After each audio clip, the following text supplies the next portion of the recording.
Hi guys, welcome back to the Blading Physio YouTube channel. Recently I did a marathon on inline skates and I want to make a video about how I transitioned from recreational skates and my aggressive inline skates where the ankle is fully supported by a cuff to my speed skates where the ankle support is minimal.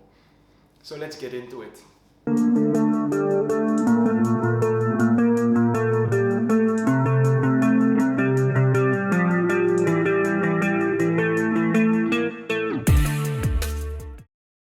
My transition to a speed skate went pretty smoothly. I never had a feeling of instability or I never had problems with my ankles when skating speed skates for the first time, and I think this is because of three things. So one is the model that I chose. Cadomotus recommended me this one, so I'll talk about that a bit later. Two is the lower limb stability that I have and that I gained from other sports before and that I always train a lot, so that's the second one. And the third one will be the technique that I learned from the beginning on and when I got into a skating club where they taught me the right technique from the start.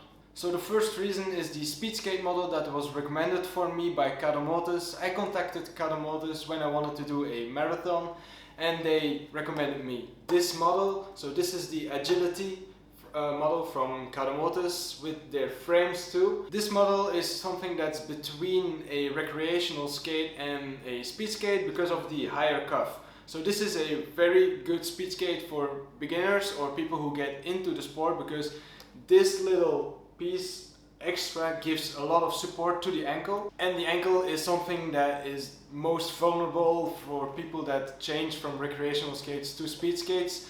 So I think this one is a main reason why my transition went very smoothly. I'm gonna do a full review of this skate in a few weeks, so stay tuned for that. But it's already important to know that the model that you choose for speed skating will help you in the transition. So if you're new to speed skating, if you're used to recreational skating and you want to gain some speed, then this model is a very good start and I love it a lot. This gives me a lot of support at my ankle and I think this will be perfect to then transition on to a more specific model or something that's just custom made, but of course there's a price to that too. So for me this is a perfect skate at this moment where I'm at in speed skating and I highly recommend it to you guys too. The second reason is the stability in my lower limbs. I've always done sports that require more of legs than arms.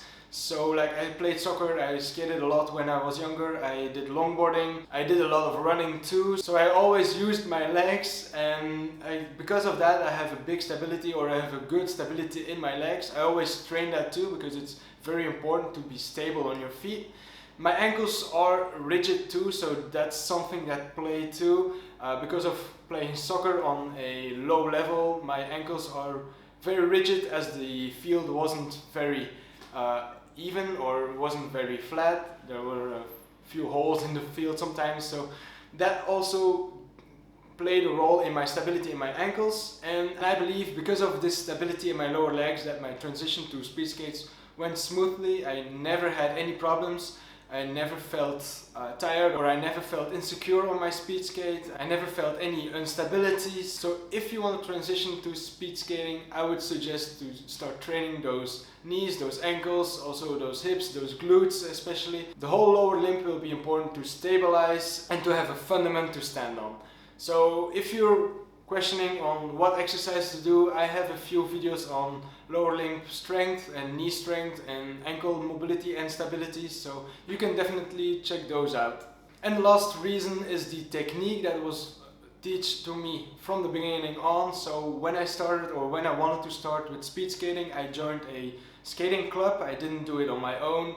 I started with them and from the beginning they learned me how to be in a good position.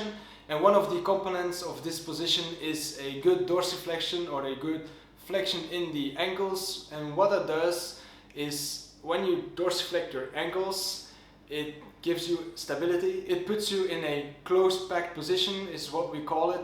That means that when you flex the ankle, you're gonna put on lock the whole articulation and that gives stability. If the articulation is on lock, then it's stable, then it's secured, and that's gonna give some stability, or that's gonna give you stability on your skates. So one of the main things we see also in speed skating is that people put their weight more on the back because they're afraid of the speed, but that is in fact more dangerous than putting your weight in the front.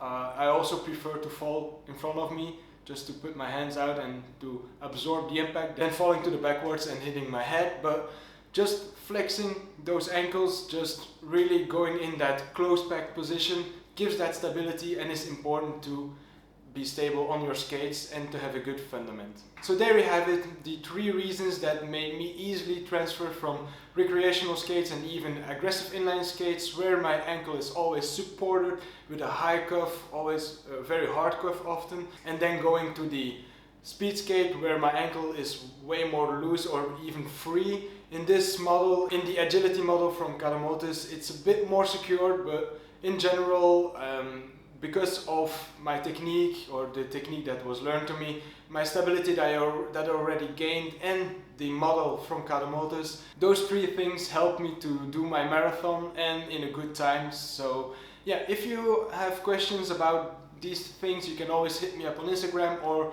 put your question below this video. If you haven't subscribed, I would suggest to subscribe, and if you like this video, leave a thumbs up, and we see each other in another video, guys. Thanks.